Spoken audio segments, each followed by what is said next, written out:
Hi, and welcome to the Lafty channel. In this video, you'll see some of my experiences in Hoi An, Vietnam. I feel it's a magical place that combines old world romantic charm with a street vibe that's both adventurous and intriguing. It's kind of hard to describe or even compare, but if you've been to places like Charleston, the French Quarter in New Orleans, downtown Greenville, South Carolina, Savannah, Georgia, or Carmel by the Sea near Monterey, California in the US, Hoi An reminds me a little bit of these places. Plus, it's also a UNESCO World Heritage Site. Yes, it's touristy, but it's also so good. And to borrow a line from Jerry Maguire, it's one of those places that I respond back with, "You had me at hello." As Hoi An is playing in the backdrop, I want to mention another channel called Sprout that I've been watching for a while now. Now this channel needs zero promotion from little old me, as it has about 1 million subscribers. And this content creator chats about living a more fulfilling life, having a growth mindset, and other insights. He's both informative and entertaining. But one of the series he has is his interviews with older people, which is quite fascinating. He asks them several questions about their life, advice for younger people, insight, and so forth. And personally, I love talking to older people. I certainly didn't when I was younger, but I love talking to them now as they give me a glimpse into what I can possibly expect. They have a tremendous amount of experience and wisdom to impart. They reflect on their younger lives, things they've seen, things they've done and or should have done. There's advice on relationships, marriage, health, finance, work, being more present, dealing with anxiety, and so on. So if you're a younger person in your 20s or 30s, take the time to ask questions of people who are 2 or 3 times your age. And for sure, not everything they say is insightful or will be applicable to you. Good feeling. Look at that. Look at that. And these people share their regrets too. The main ones are not spending enough time with people they love, not nurturing certain relationships, or not resolving specific conflicts. Another popular one is not living their true lives. In other words, not being more authentic to who they are or were. Some even regret not exploring enough about their purpose in life. So those are all definitely some big regrets for us to be aware of. But also a reminder to take action. I mean, we actually need to take action and do something about it. Not just ruminate or play out the possibilities in our head. And for sure it's not easy, but I think it's better than living our later years in more regret. But there's something that 99.9% of us will not regret as we get much older. And this is what I believe we won't feel as we move closer to the back half of our lives. And that one thing is, I wished I would have worked more hours or longer hours. No, I don't think we'll do that. I don't think we'll have any remorse for not sending enough emails or feel like we should have had more meetings, nor will we regret not working more weekends or wishing that we would have stayed in the office longer. Yeah, that's right. Imagine wondering, I should have stayed behind my desk longer. Nah, I just don't believe it'll happen to the overwhelming majority of us. If anything, the regret is the opposite, and that's working too much and not spending enough time on the things that ultimately matter more to us.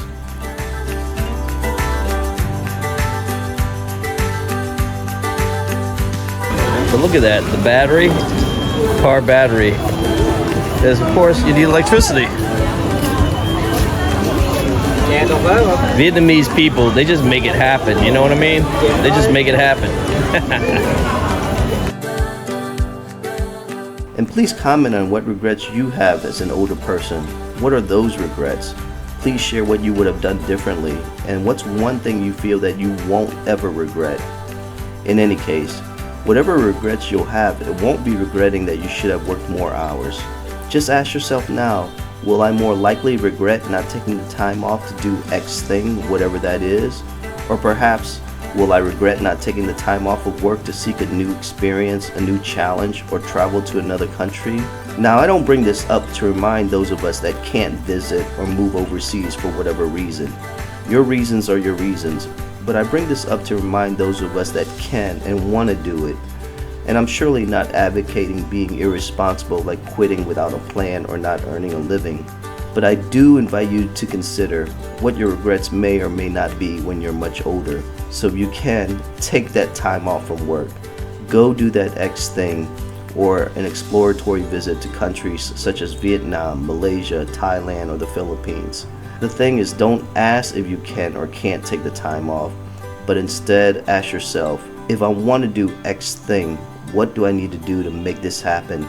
And see how this question is framed differently now, as it asks what action can you take to make this happen, instead of whether or not you can or can't do it.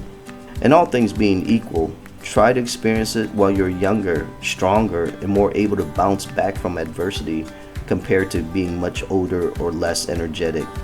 Certainly this does not apply to everyone. I would say, however, the majority of viewers watching this will be better served when reflecting in their 70s, 80s, and beyond on their past younger experiences while they were in their youth, compared to those who reflect on this while doing it in their later ages. Okay, this is the famous Banh Mi, Madam Khanh. Look at that. Oh my gosh. Oh wow. This might be the best banh mi I've had in Vietnam. It's this right here. This chili sauce.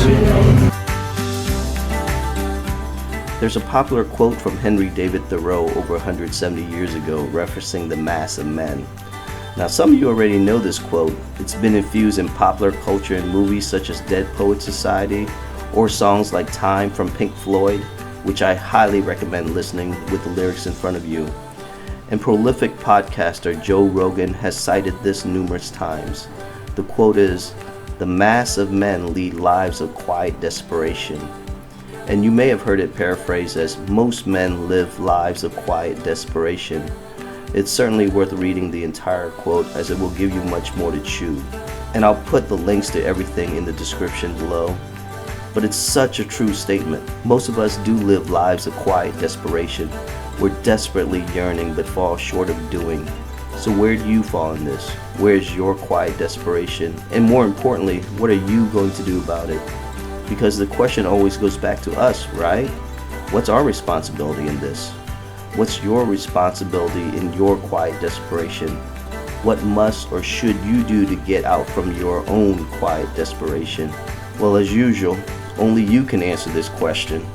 In fact, you're probably answering it right now without realizing it. So tell me what you think. Does any of this apply to your understanding of life? Or maybe I'm just off base. Please let me know. Drop your wisdom in the comments section so others can benefit too. And if any of this has been helpful or entertaining, please take a moment to like and subscribe.